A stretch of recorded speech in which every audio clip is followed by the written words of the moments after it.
madaxweynaha Jamhuuriyadda Soomaaliya Xasan Sheekh Maxamuud ayaa si degdeg ah ugu soo laabtay isla gobolka Banaadir ama xarunta madaxtooyada ee Villa Soomaaliya kadib dhowr saacadood uu ka maqnaa isla markaana uu ku sugnaa deegaanka Moqokori ee gobolka Hiiraan halkaas uu kula kulmayay saraakiil iyo ciidamo ka tirsan dowladda.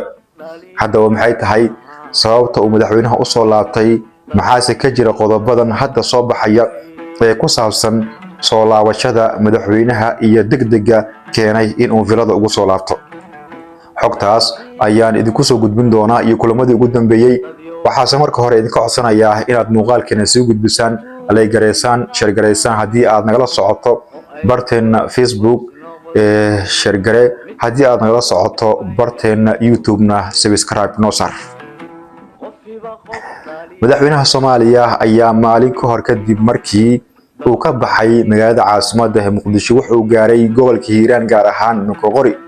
halkaas wuxuu kula kulmay saraakiil ciidamo militariga ka tirsan iyo sidoo kale dadka deegaanka oo is-abaabulay, waxaana laga wada xaajoonayay qodobo ay ka mid ahaayeen sidii duulaanka dowladda loo dardargelin lahaa isla markaana dalka oo dhan loo xoreyn lahaa iyada oo lagu jiro tobanka dambe ee bisha barakeysan ee Ramadaan.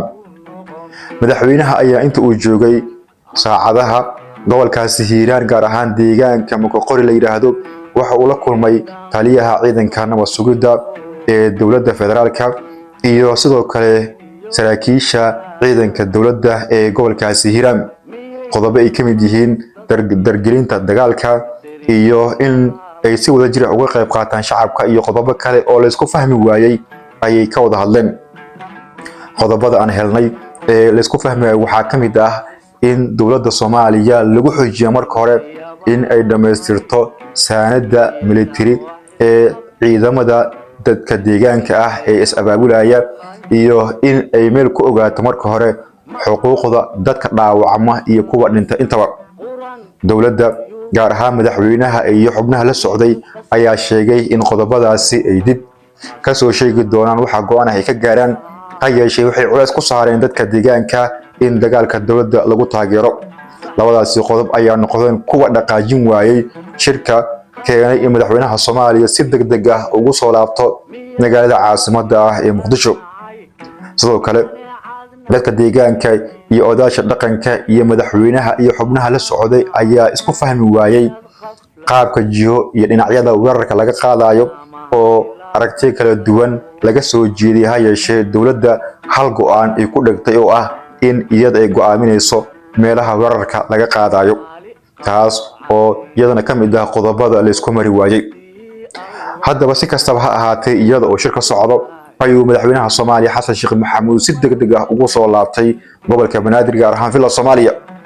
xogaha aan helin ayaa sheegaya in uu ugu soo laabtay ujeedka ugu weyn ay tahay la kulanka wafuud ka socota Imaaraadka Carabta iyo xubno kale oo heer caalami ah oo soo gaari doona magaalada caasimadda ah ee Muqdisho, taas oo dadka badan ay ku tilmaameen in sharaf dhac iyo ceeb ay ku tahay madaxweynaha Soomaaliya isaga oo hogaaminaya dagaal qorshana wada in wafuud ay la kulmi karaan kusimaha madaxweynaha, ra'iisul wasaaraha iyo xubno kale in isagii oo madaxweynaha ahaa uu si degdeg ah ugu soo laabto, taas oo shaki badan abuurtay. haddaba Villa Soomaaliya kama aysan hadlin arrintan. ha yeeshee waxaa xilligan la sheegayaa in fadeexo iyo ceeb aad u weyn ay dulhuwanayso Villa Soomaaliya. haddii aad nala soo gaarteen qaybtan dambe waxaan ka codsanaynaa haddii aad nagala socoto barteena Facebook in aad muuqaalkeena share-gareyso, like-gareyso, follow-na aad soo dhehdo boggeena. haddii aad nagala socoto barteena YouTube-na in aad subscribe soo dhehdo oo aad ka mid noqoto inta nagu xiran.